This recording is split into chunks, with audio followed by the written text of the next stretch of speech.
We've missed you. Pour yourself a drink, pop some popcorn, throw those wings in the oven, grab any snack. It is time to catch up over pre-show cocktails, or tea, or water, or whatever. Before the curtain rises at our favorite place, the Stratford Festival. Let's gab about the shows of the 2021 season, the plays and the cabarets. This is Showstarters with Alexis and Ijoma. Cheers!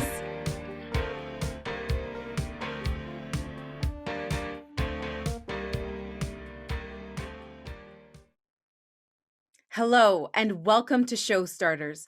My name is Ijoma Imeswam. I'm coming to you today from Stratford, Ontario, Canada. It's a beautiful city, and I would like to take the time to acknowledge the traditional caretakers of this land, the Anishinaabe, the Haudenosaunee Confederacy, the Wendat, and the Neutrals. This land is governed by the Dish with One Spoon Wampum Belt Covenant and Treaty 29. Thank you so much for being here with us today. I'm excited to introduce our first guest, the playwright, Marcia Johnson. Where are you joining us from today? I'm in Toronto, and it's the traditional territory of many nations, including the Mississaugas of the Credit, the Anishinaabe, the Chippewa, the Haudenosaunee, and the Wendat peoples, and is now home to many diverse people, including myself, who's originally from Jamaica. And I want to point out that I live on a street called Indian Road, and there are many streets in this neighborhood with the word Indian in it, and they were misnamed for all the people's trails that they walked on from the lake. And I'm totally supportive of an idea of renaming these roads one day. So, hello. Hello, thank you so much for that. Just a little bit about Marcia. She is an actor, playwright, and a Dora-nominated librettist who has worked across Canada and the United States. Her plays have had premieres at Theatre Direct, Blythe Theatre, Obsidian Theatre, and Western Canada Theatre Company. Alongside her acting and writing work, Marcia is an incredible advocate for the theatre community, working with the organizations Got Your Back Canada, Women's Playwrights International, CASA, and the Ergo Arts Pink Festival. I am so lucky to actually have been part of Marcia's legacy through her play Binti's Journey, which she expressed her pride in the fact that it's become sort of a rite of passage for young Black actors, and I absolutely agree. It's just an incredible play, and I'm very proud to have been part of that. During this pandemic freeze, when she's not taking the time to entertain all the littles, young and old, by hosting a story time online, Marcia has been busy working on a commissioned play titled Kate and Bianca, which weaves the history of a prominent Black millionaire from Toronto in the 19th century with William Shakespeare's Taming of the Shrew. Serving Elizabeth will be her Stratford Festival debut. Thank you so much, Marcia. Thanks, Ijoma. We are also joined with dramaturg Mũkonzi Mũsyoki. Where are you joining us from virtually? I'm joining you from Edmonton, colonially known as Edmonton, but the name for the place that I will consider the original name is Mũkonzi Mũsyoki, and it's located on Treaty 6 territory, home and land for the First Nation, Métis, and Inuit, and all people of Canada whose presence continues to enrich the sharing of land and community and, coming together. Thank you. Thank you so much. Yeah.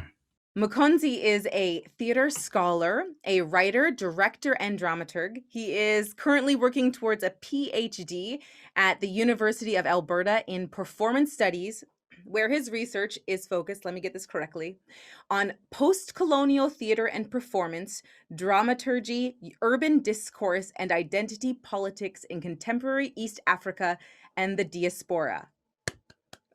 Amazing, yes. He has worked with theaters throughout Alberta while pursuing his master's and PhD, including the first production of an all-Black cast in the Citadel Theatre's production of The Color Purple. When I asked Mukunzi what he was most proud of so far in his career, He lit up with joy, talking about the work he has done as a dramaturg for Ignite Africa Trust, where he participated in the Old Stories in New Ways project and Theatrical Interactions for Change, which allowed him to explore his native country, Kenya, and the areas he hadn't been to and collaborate with local artists.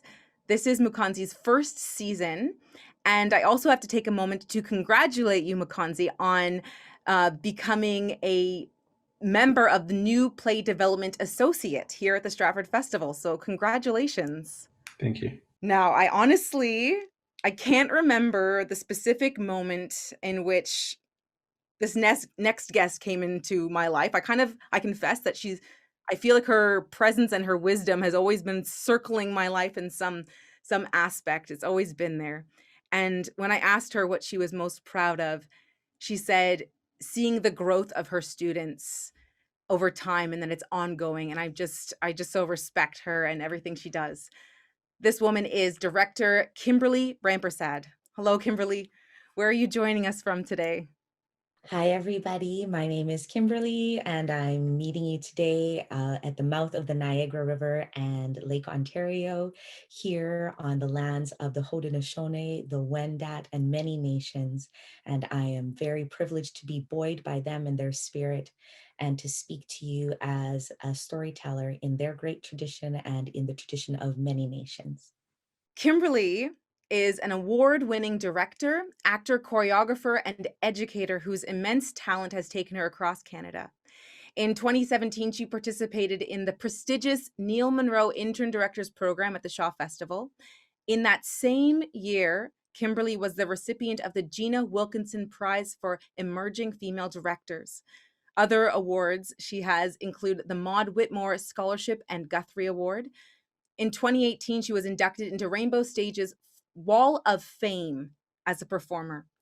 She gained national praise for her direction of the Shaw Festival's production of George Bernard Shaw's epic Man and Superman. And when the pandemic hit, she was in the process of preparing for Gypsy. She sits on the board of directors for the Actors Fund of Canada, and Kimberly is currently the Associate Artistic Director of the Shaw Festival. Thank you for being here today, Kimberly. Thank you for having me. Wow. Thank you so much. And now I invite you all to imagine that Kimberly, Marcia, Mũkonzi, and I are seated in the beautiful lobby of the Tom Patterson Theatre, the new one. We're going to be in there first. It's sparkling and gorgeous, and the windows and the flowers. We are sipping Prosecco with, as Kimberly suggested, a splash of elderflower syrup. Marcia has a bottle. Yes. And also, Mũkonzi has very graciously brought some delicious and very strong, he warns me, Kenyan tea to enjoy as well. So please pour yourself a drink, grab a snack, and share some pre-show drinks with us as we discuss this season's production of Serving Elizabeth by playwright Marcia Johnson. It's an incredible story that stretches across time. Kenya, 1952, England, 2015, Mercy, a restaurant owner, Tia, a film student, and an English queen's visit, I offer, refocused. History is written by those in power, but as Kimberly proclaimed, Marcia has built her own printing press with this play. I am really, really excited to speak about this play, and we are so lucky to have you here with us today, Marcia. It's a joy and an honor to speak with you. I know that Serving Elizabeth was created through a call for submissions through Thousand Island Playhouse. Can you start us off as you pour yourself a glass, just telling us what inspired you to write this play? Just a deep anger at something I saw on TV. I was watching The Crown on Netflix, and I love historical dramas, And when they got to the second episode with Princess Elizabeth and Prince Philip in Kenya, they actually shot in South Africa, and I was really impressed. But then by the end of the episode, I was furious because there were no roles, meaningful roles for Black people. They had gone all the way there, and a few people spoke in Kiswahili or Kikuyu, but there were no subtitles. And I just thought it was a hugely missed opportunity. And when I found out the next day that Thousand Islands Playhouse was looking for a playwrights unit for 2017, the 150th anniversary of Confederation, and they were hoping to find people who wanted to write plays that challenged or questioned that, I said, well, I have an idea. And I just dashed off a proposal in half an hour and sent it. And they said yes. And just when the pandemic hit, you had actually just finished just in time, almost a production, Yes. The premiere. Yes. And you played the role of Mercy. Yes, I did. In the production, right? Mm-hmm. Kimberly or Mũkonzi, would you like to, Mũkonzi, how did you become part of this process? When did you come into the process of working on this script? And what was that process like for you? So coincidentally, when I got the new position, this was in the consideration for production. So when I was actually doing my interviews for the new for the new position, this was I think it was in the programming conversations, and so there was just something fateful about the intercept that I cannot explain, but it's also very rare to be able to find something that connects to my sociocultural background, but also how I'm positioned here. And yeah, I can say so much about it. But I just find there was just something that I think fit so well with what I can offer in the position that I'm in. And also with my existing working relationship with Kimberly, I knew and I'm hoping this is going to be an adventure. Yeah. That's wonderful. I would love to know when you started working together, Kimberly and Mũkonzi, what brought you two together? Should I speak? Okay. So when I first heard, before I traveled to Kenya to do the big Shark project about a famous Kenyan legend, I approached the Citadel because I knew they were planning to produce The Color Purple, and I talked to the artistic director that I felt like there was something I could offer for the production. Previously, I know they don't have so much in their culture of doing production dramaturgy, or they do, but I've not seen it recurrently happen. So it was more of a gamble for me to approach them and offer them as a production dramaturg for The Color Purple. I love that story. So I grew up, interacting with such kind of stories, the writings of Toni Morrison, Alice Walker. So when this came along my way, I just put my foot down to myself and I said, I just have to find my way in this. And then when the artistic director got me on board, he had one more confirmation to make. So he had to approach the director for the project to also find out, is this the kind of director who likes working with dramaturgs? And lucky me, the director was Kimberly, and Kimberly just has this creative impulse to collaborate with people and generate conversations that induct many more voices into the imagination within the artistic process. And we met and we just had amazing chemistry, and that's how we met. And we had a lot of fun with that project, and it was a big project. So yeah, I'm gonna shut up because it was just an adventure. Well, I hope that you don't shut up, because my next question is also inspired by our talk that we had, which you brought up the title of this play, Serving Elizabeth, and how the title evokes in you something inspiring. And I would love for you to share your thoughts about the title, Serving Elizabeth. And that conversation came up with my conversation with Kimberly about, we are coming at a time, we are living at a time whereby so much has happened, and there's been a lot of conversations around giving agency to people who've been elided in representation, mainstream, also storytelling, but also challenging the culture of which stories we tell and which bodies we represent. And so when I came across, the title of the play within the context of, Canadian settler colony and every underpinning conversation that is around that, I had such an amazing chat with Kimberly about, in as much as the title may seem like it's centered on one particular name, there is a way to turn that around, right, in the way that it's named. And so our big question as we go into the production is, what does serving mean in terms of the interpretation, right? So in Kiswahili, there is a phrase when you're giving someone a piece of your mind, you tell them, I'm serving you. So it's not up down. It's more of, you're gonna listen to me and I'm gonna really give you a piece of my mind and set the record straight. So that ended up defining the basis of how do we interpret the story. Marcia, do you have any thoughts on that interpretation of the title that you've written? It was absolutely meant to be a double entendre. So I'm so glad that you figured that out. There is the immediate meaning from people who know about the play is that one would be serving Elizabeth, but she herself took this very seriously from the research that I do better. She is serving. I'd like to know, or I'd like to speak a little bit about the power of this play. And, it's known that history is written by those in power.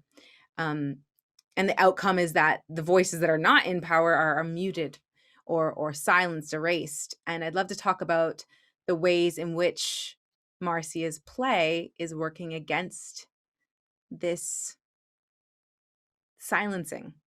I think one of the things that I really appreciate about how Marcia has written this play is how fully the characters are actualized. And because they're full characters, they are intelligent, but they are flawed. They have vices, they have attributes, they have dignity, they have their folly.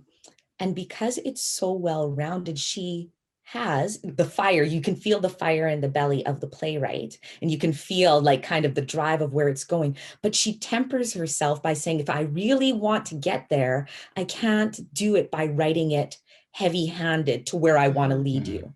Because then it moves from being artful and from it being nuanced and lyrical and funny and to being propaganda. And I'm not saying that propaganda doesn't have its place either too, because propaganda is a real thing, and done well, it is exciting. But I think that the thing that's happened here is that she has written all of the characters fully. So first of all of the characters are there. So that's a different thing, because everybody has, or more people certainly have, a voice in this play. And then because they're so even and human and rounded, then they have contradictions, which makes them complex, which I think when you see somebody with contradictions, it creates empathy, because I think we naturally understand how we hold contradictions. It's one of the things about becoming an adult that I find so interesting, that younger people seem to be like, it's here and it's here and it's here. And the older you get and the more you experience life, the more you come to understand that contrary things can exist in the same space. And I think that that's what's it's the nuance of living and how things become complicated. And now in my wizened years, that the love songs mean more and I understand more, because I'm like, oh, it is complicated. Oh yeah, things aren't just so and so. It ain't easy. And so I think that that's what's so beautiful about how Marcia has written these characters and why it's disruptive, because there are more voices on the stage, but then it has an evenness that creates interest from us as audience members and asks us to be engaged further.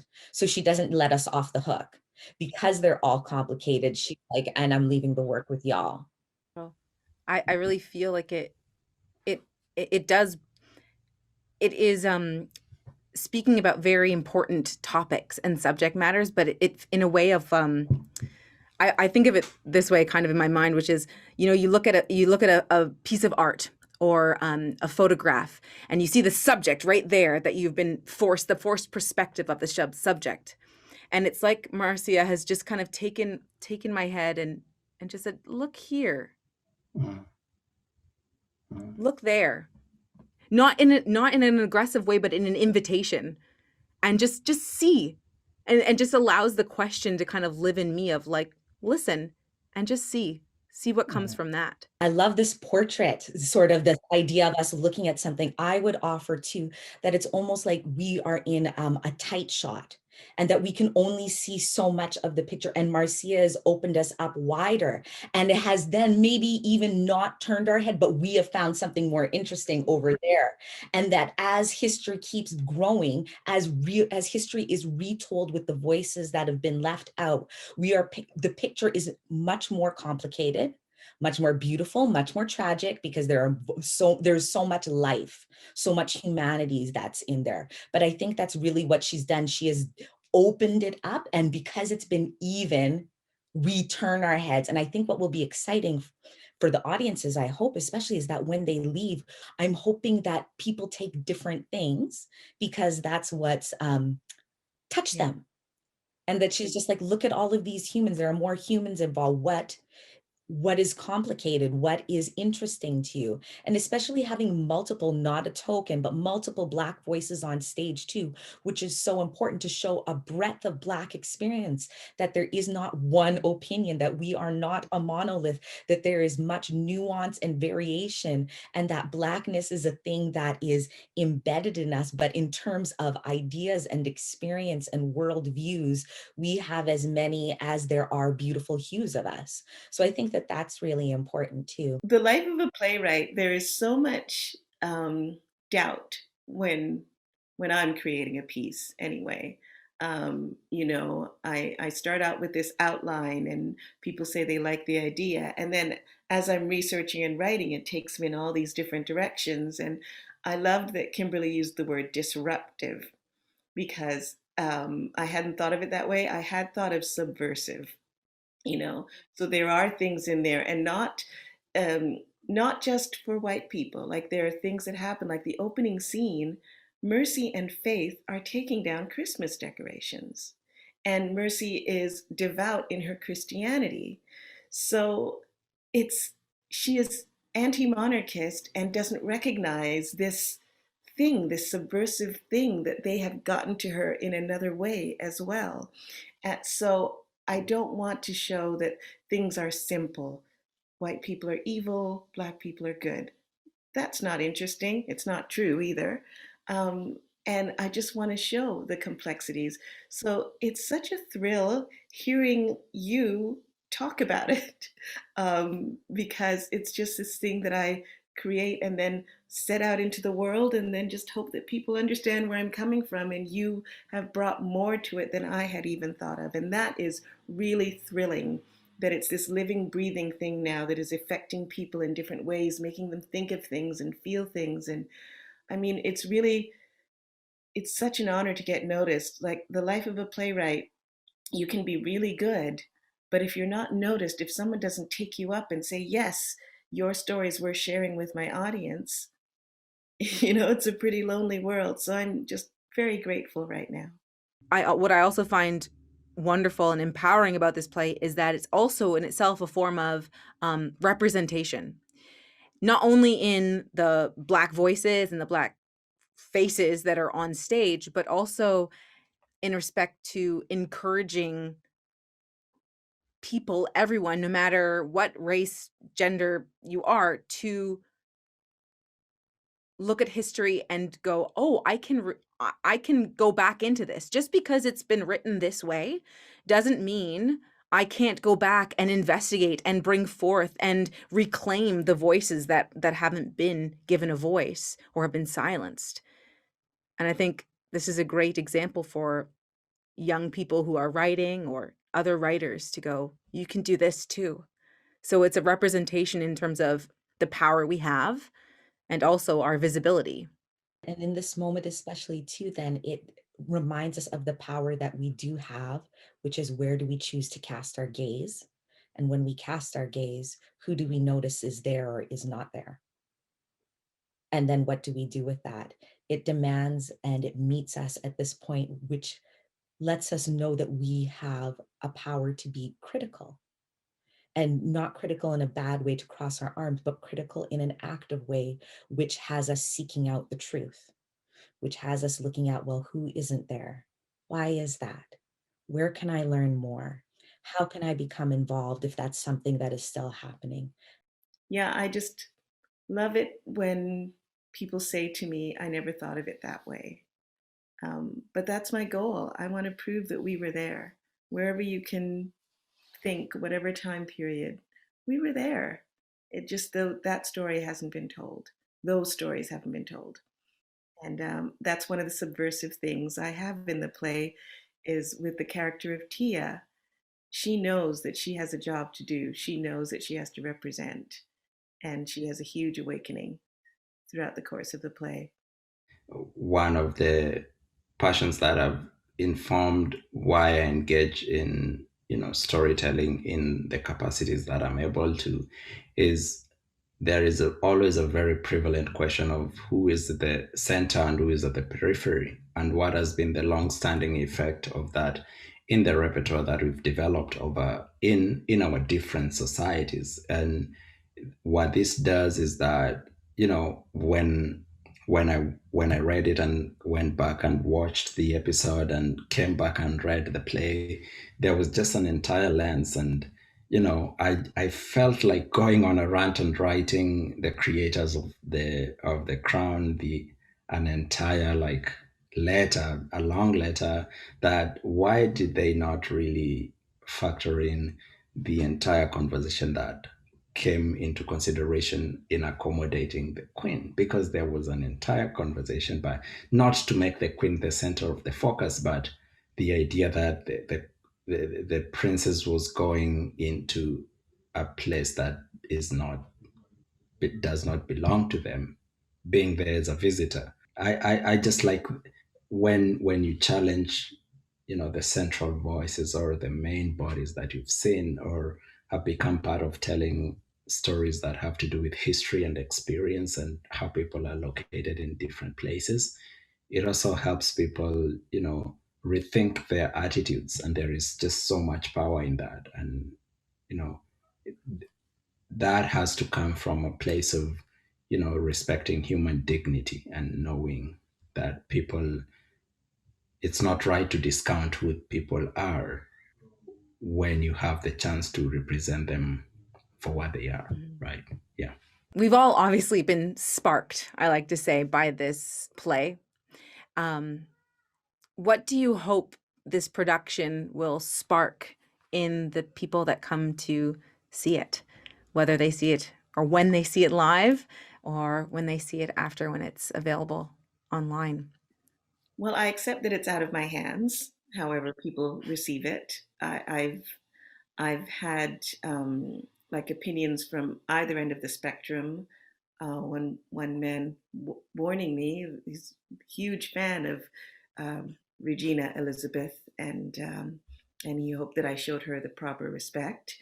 And another man saying, I hope you're going to show them for the welfare cheats that they are. And I wasn't interested in, as I said, just coming down on anyone, because none of us can know what it's like to be born into the position that she was, especially when it was never meant to be her path. Like if her uncle hadn't abdicated, she wouldn't have been there. And by all accounts, she has taken on the burden of wanting to be the ideal monarch because of just the controversy. The name of the royal family was brought down because of Edward, and that she just wanted to be the best. She wanted to hold that up. So, I mean, none of us can compare anything that we've done in our lives to that. So, her as a person, I have nothing against.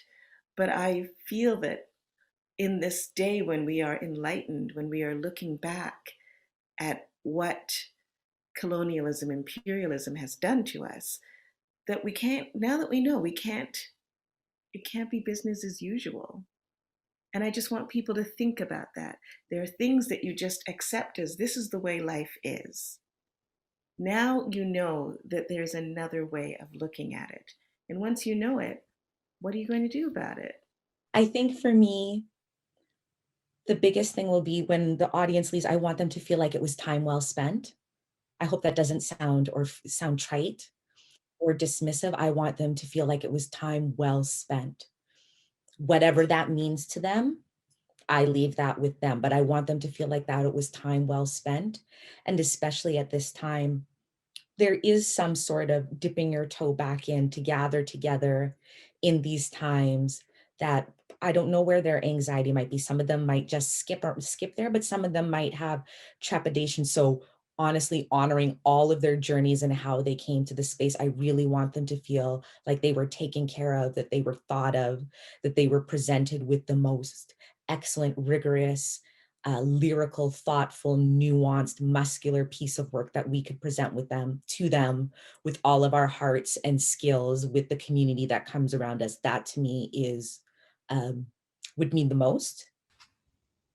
This is just a very personal thing, but I'm really looking forward to the representation of those Kikuyu women on stage. There is just something that is so powerful about seeing them on ground in their culture, and there's just something I'm excited about that. And yeah, representation matters. It matters. Thank you so much, Marcia, Kimberly, Mũkonzi. Thank you. Now, this has been such a wonderful conversation, and I know I'm really inspired and excited to see the production. So I would love to make a toast as we end our chat.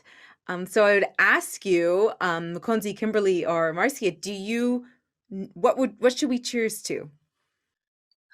It's funny, I'm not even thinking about the play. I'm thinking about the return to theater. Yes. I missed it so much. The return to theater. Excellent. The return to theater. Cheers. Thank you so much for joining us on this episode of Showstarters. Please check out the other episodes available, the plays, and also Alexis Gordon's cabaret series about the 2021 cabarets this season. Until we meet again, virtually or in person, be well.